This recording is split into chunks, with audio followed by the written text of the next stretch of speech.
Guys, back in July 2020, I was not thinking about Tory Lanez and Meg Thee Stallion because definitely back then, we in Canada, a lot of places we were in lockdown and we're looking at, what's going to happen next. I think by summer we started to emerge a bit, but what had happened with Megan Thee Stallion and Tory Lanez, when you first heard about it, it was disturbing that it was alleged that a young man shot a woman in her foot, and that was very disturbing. And I was wondering, you never try to rationalize why that would happen, but you try to understand the circumstances around it.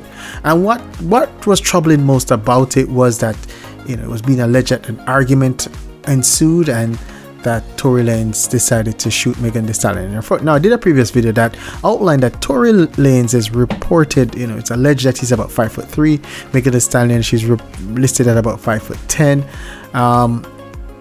That's a big height disparity, very big height disparity. And, I don't think Tory Lanez is, what I've heard and I've seen is that I don't think this is his first charge in such an incident, because what we understood, recently, as early as summer, he was under another house arrest for another crime. Now, one of the important parts that I wanted to cover was, in popular culture, shooting someone in their foot has happened before, and there's something very interesting about the circumstances which Megan Thee Stallion alleges. Now, back in 1990, there's a movie called Goodfellas. It's one of the most popular movies. To me, it's like it should be in the top 5 of fantastic crime dramas. In terms of crime dramas, I'd put it about number 3 or number 4. Godfather is very good. But one of the things is that in that movie, which stars Ray Liotta, he's deceased now, may he rest in peace, the great Robert De Niro, and also Joe Pesci. Now, the Joe Pesci character is very important, Tommy DeSimone. Now, Tommy DeSimone played, someone who was shorter, definitely treated a bit poorly because of how short he was, but he was known for excessive violence. And the Robert De Niro character, liked to utilize him, but was somewhat alarmed by how violent Tommy DeSimone was. Now, one big scene in the movie was that Tommy DeSimone was playing cards in a card game, and there was this server named Spider, and Spider was serving drinks. Tommy DeSimone was very rude to Spider, and then Spider answered back after a while. And Tommy DeSimone, this is the most important part, took out his gun and shot at his feet. And after shooting at his feet, he actually shot him in his foot. And, Robert De Niro was very upset with that character was upset with Tommy DeSimone. And, he said, while he was shooting at his foot, he said, "Dance, Spider." Now, Megan Thee Stallion said the same exact thing happened to her, in that she was having an argument with Tory Lanez. And then, when she offended him, he actually alleged took out a gun and shot at her feet and told her to dance. Now, this is not the first time it's happened in popular culture. If you go way back, to Harlem Nights, this happened in Harlem Nights. It's an Eddie Murphy movie with Red Fox. Red Fox, I think, was the club owner. It's a nightclub. Eddie Murphy was the young son who was there. Then there's a madame of the club who is the great Delarice, and they had a fight, the son and Delarice, Eddie Murphy's character and Delarice's character, and then in the end, Eddie Murphy's character shot her in the foot. And so this is happening in popular culture. And one of the things is, when I look at this incident, you have to look at the big major theme of anger management. This looks to me like Tory Lanez, if this is true, has an anger problem. And one of the things that I can't understand is, why would a man shoot a woman? Like, what was he trying to achieve if this really happened? And is it, let's say it was a story, and this is just a figment of my imagination, just a figment, guys, just a figment. Let's say it happened this way, they went to the party, they're at Kylie Jenner's house. He's trying to get it on with Kylie Jenner. Kylie Jenner is probably just, flirting, but not really interested. Megan Thee Stallion is upset because, she is having a relationship with Tory Lanez. It's not official, but they're kind of an item. Kelsey's there. She has had relations with Tory Lanez too. So there's a little bit of competition between Kelsey and Meghann. Remember, this is all a figment of my imagination.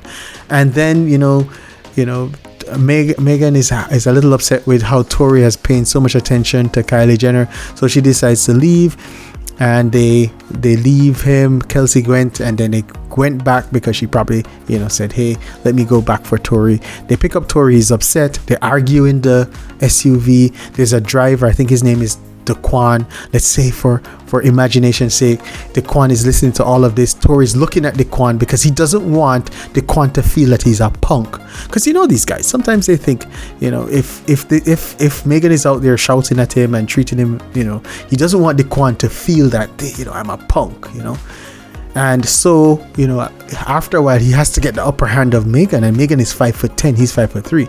I mean, and if Kelsey joins in with Meghann, that would be a beatdown, and then Daquan would look at Tory as a real punk, right? So Tory says, hey, you know what? I'm going to show Daquan that I'm a man, and by showing him I'm a man, I'm going to do something very violent, because, and then he say, oh, this guy, he's very short, he's 5'3", he's, very tiny guy, but, he is a crazy guy. That's just a figment. Guys, this never happened, but I was just imagining what possibly could have happened, if I was writing a script for this. And in that situation, who knows, maybe this, in that fiction situation, it was someone acting up just to show that they were tough. It's not necessarily anger, but more of bravado, I don't know. But as I said, that's a story. I don't know what really happened. But one theme is that if it really happened, that it was anger or bravado, one of the things is, for the bravado part, if someone does bravado and get themselves in trouble or hurt someone, I mean, I don't feel sorry for them. If it's anger management, they still should be punished. But one of the things I have to say is that you should get a hold of yourself and take care of this anger issue. I mean, right now, Meghann is a woman, and one thing I can tell anyone: women produce and give us the next generation. We should protect them. And I take a lot of umbrage to anyone who harms a woman. So this is something that we'll see how the case goes through, right? But one of the main things and the themes that I get out of this is, this whole anger management issue, and the potential issue of bravado and trying to show up yourself as being tough. And it's something that we need to look at, because a lot of young guys right now, I hope they look at this case and see that, act of bravado, act of, letting your anger take a hold of you can put you in serious problems. I mean, Tory is facing over 22 years potentially for this.